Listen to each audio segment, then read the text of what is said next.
उसका पैर एक ट्रैप में फंस जाता है, जिससे वो चिल्लाकर एंडी को बुलाने लगता है।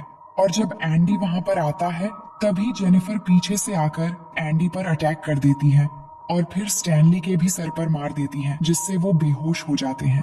अब एंडी की जब आंख खुलती है तो वो खुद को लकड़ी के सहारे एक बाथ टब पर लेटा हुआ पाता है। तभी जेनिफर वाटर ऑन करके उस टब को भरने लगती है।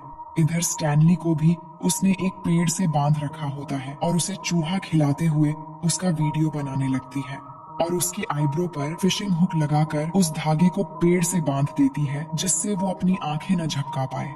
फिर वो एंडी के पास जाती है, यानी जेनिफर दोनों को एक साथ मार रही है और दोनों आसपास ही हैं।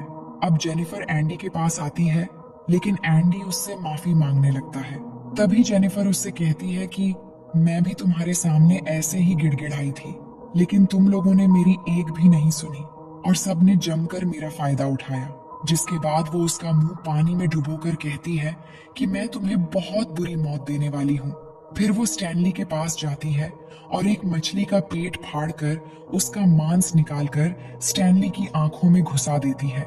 इसके बाद वो एंडी के पास जाकर उसके पानी में जहरीला पाउडर मिला देती है और उसके नीचे से एक लकड़ी निकाल देती है, जिससे एंडी उस पानी में चला जाता है और उसका मुंह जल जाता है। इधर स्टैनली के पास कुछ पंछी आकर उसकी आंख में लगा मांस खाने लगते हैं और साथ ही उसके आंखें भी निकाल लेते हैं, जिससे बहुत बुरी तरह से उसकी भी मौत हो जाती है और इस तरह से वो दोनों को मार देती है।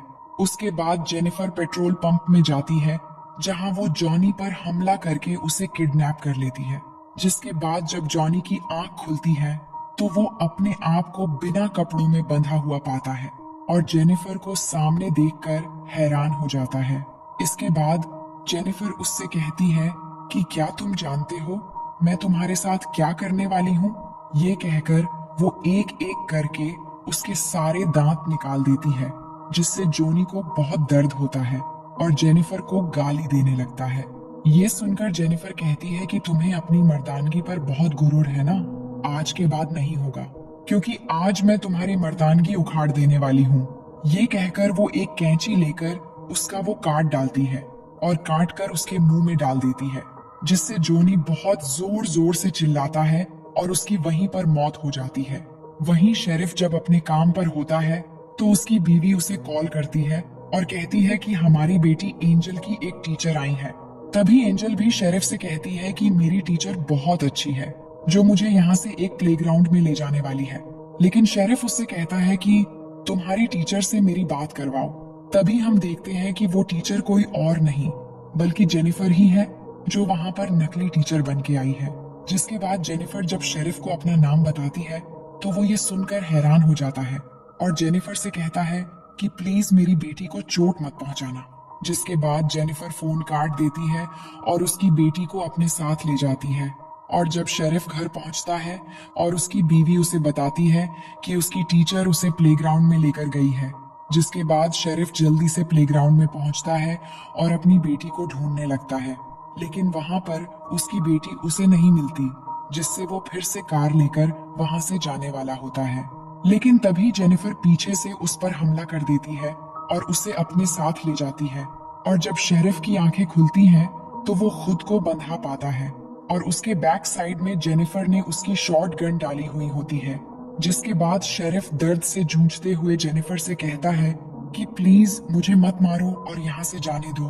तभी जेनिफर उस शॉर्ट गन को और अंदर बार बार डालने लगती है और कहती है कि मुझे भी ठीक ऐसा ही लगा था जब तुम सब ने दरिंदे की तरह मेरे साथ जबरदस्ती कर रहे थे।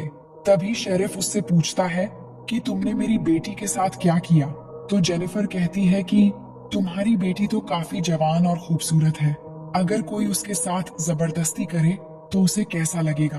तभी शेरिफ कहता है कि जो मेरी बेटी के साथ ऐसा करेगा मैं उसे जान से मार डालूंगा। तभी जेनिफर कहती है कि मैं भी ठीक वैसी सजा तुम्हें देने वाली हूँ, क्योंकि तुमने भी किसी की बेटी के साथ ऐसा ही किया था। जिसके बाद जेनिफर उस शॉटगन की ट्रिगर में एक रस्सी डालती है और उस रस्सी को टाइट करके उसका दूसरा मोड़ मैथ्यू के हाथ में बांध देती है, जो बिल्कुल शेरिफ के सामने बेहोश पड़ा हुआ था। जिसके बाद वो शेरिफ से कहती है कि जब मैथ्यू को होश आएगा तो तुम दोनों मारे जाओगे। ये कहकर वो बाहर जाकर बैठ जाती है, जिसके बाद मैथ्यू को होश आ जाता है, जो शेरिफ को देख के हैरान हो जाता है। तभी शेरिफ उससे कहता है कि बिल्कुल भी मत हिलना, लेकिन मैथ्यू अपना हाथ हिला देता है, जिससे वो गन चल जाती है और गन से निकला हुआ गोली शेरिफ के पीछे से चीरता हुआ आकर सामने मैथ्यू को लग जाती है, जिससे शेरिफ और मैथ्यू दोनों की वहीं पर मौत हो जाती है। फिर हम जेनिफर को देखते हैं, जो इन सभी दरिंदों को बुरी तरह से मौत देकर अपना बदला लेने के बाद बहुत खुश थी। और इसी सीन को दिखाते हुए ये कहानी यहीं पर खत्म हो जाती है।